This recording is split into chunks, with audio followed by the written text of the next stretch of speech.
और आज हम बात करेंगे डिस्क्रिप्टिव स्टैटिक्स के बारे में। डिस्क्रिप्टिव स्टैटिक्स में हम पढ़ेंगे major of central tendency, right. अगर से मेजर ऑफ सेंट्रल टेंडेंसी की बात करें तो सबसे पहले इसकी समझते हैं कि मेजर ऑफ सेंट्रल टेंडेंसी है क्या। Measure of central tendency are statistical metrics that describe the centre point और typical provide a single value that summarize a set at the data by identify the central positions within that data set। जिसमें हम पढ़ेंगे mean, हो गया definition. इसमें हम पढ़ेंगे mean, दूसरा है median and mode. Mean, median and mode. अगर इस सेंट्रल टेंडेंसी की बात करें हम, जैसे हमारा ग्राफ हो गया और ग्राफ कुछ हमारा इस तरीके से अगर से जा रहा है, that is a central tendency. मतलब पॉइंट सेंटर में कहा आता है, this is a mean of the any data, mean of in data. वैसे अगर से बात करें हम मीन की, first one is a mean. इसके हम शुरू करते हैं डेफिनेशन से। Mean is a sum of, mean is sum of all value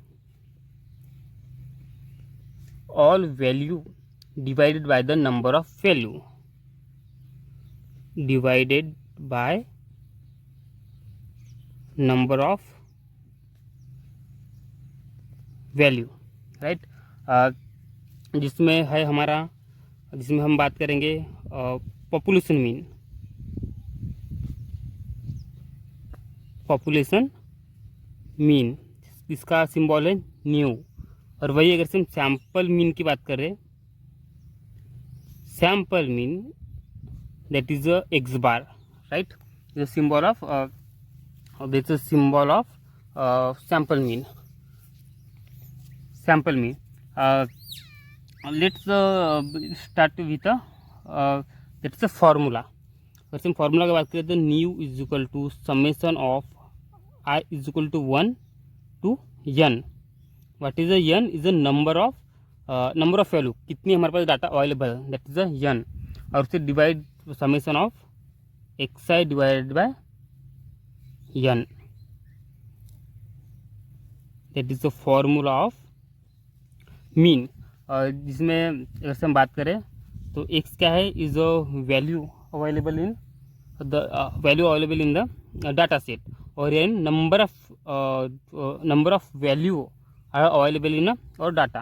अगर से इसको एग्जांपल से लेट्स कंसिडर द एग्जांपल। हमारे पास डाटा सेट है 5, 8, 12, 15 एंड 20। तो अगर इसके मीन की बात करें, mean is equal to 5 + 8 + 12 + 15 + 20 is the summation of all value, and n value is the n is equal to 5, that is 5। इसका is equal to 60 divided by 5 is equal to 12। divide you should try this and divided this is the easy thing, right। और उसको sample mean की बात करें तो sample mean के लिए फिर फॉर्मूला इज द सेम है, is a summation of i is equal to 1 to n, summation of x1 divided by n। n what is n? is a number of value। अगर से इसकी characteristic की बात करें तो जिसमें है कैरेक्टरिस्टिक्स की, अगर से बात करें हम इसमें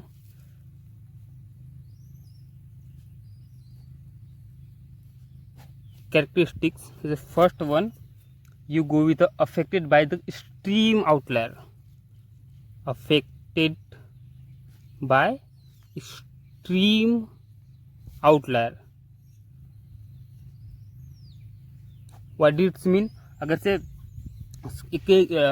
affected by the extreme outlier, अगर से जैसे हमारे पास डाटा अवेलेबल है, इसमें अगर से एक बहुत बड़ा अमाउंट सब आ जाता है, then the mean value is too high, going तो too high, that's why is affected by the extreme outlier, right. इसमें हमारे पास ग्राफ कुछ बहुत ज़्यादा भी बड़ा बन सकता है, just like that, that is a extreme outlier, right.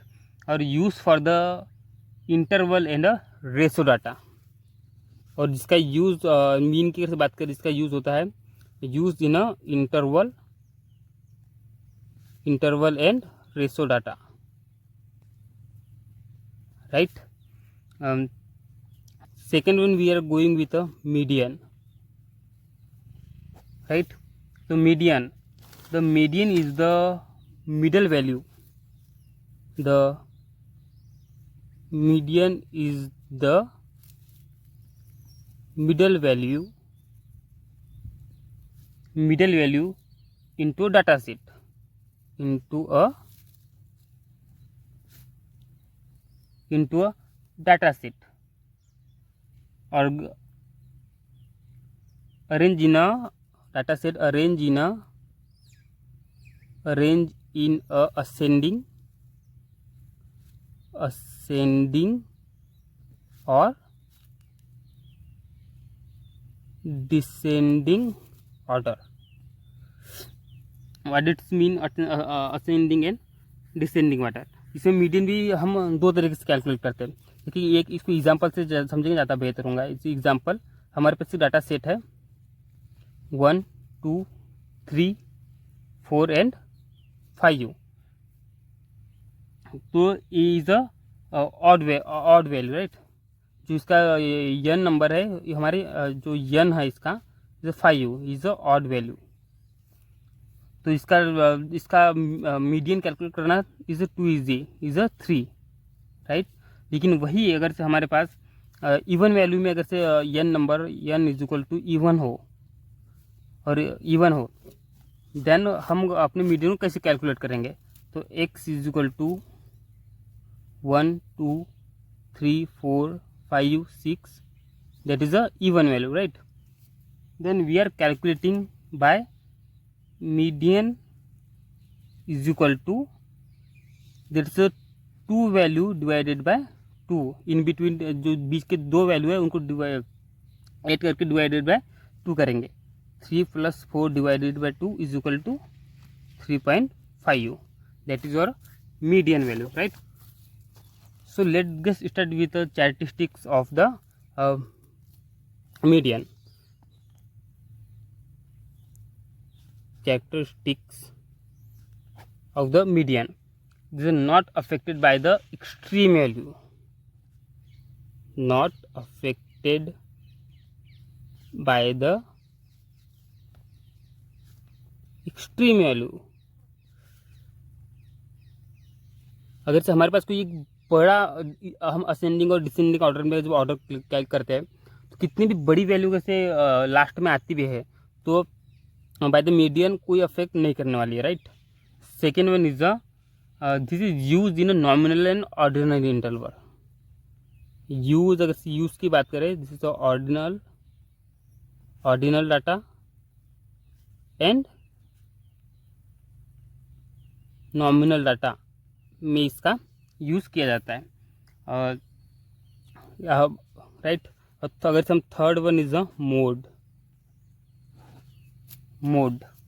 को अगर से बात करें तो is the mode is the value. Mode is a value. Mode is the value that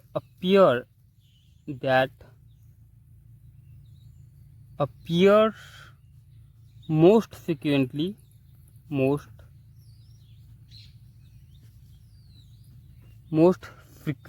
in a data set, right. तो वैसे इसको एग्जांपल समझ जो बार बार हमारे डाटा सेट में यूज होती है, this is a mode. Example समझो जैसे 1 2 3 3 5 3 2 9. तो दिस इज अगर से बार बार यूज हो रहे हैं कौन थे 3 ऐसा अंक जो बार बार यूज हो रहा है, तो हमारा मोड होगा 3. जो बार बार रिपीट हो रहा है दैट्स कॉल्ड मोड. अगर से चार्टिस्ट की बात करें,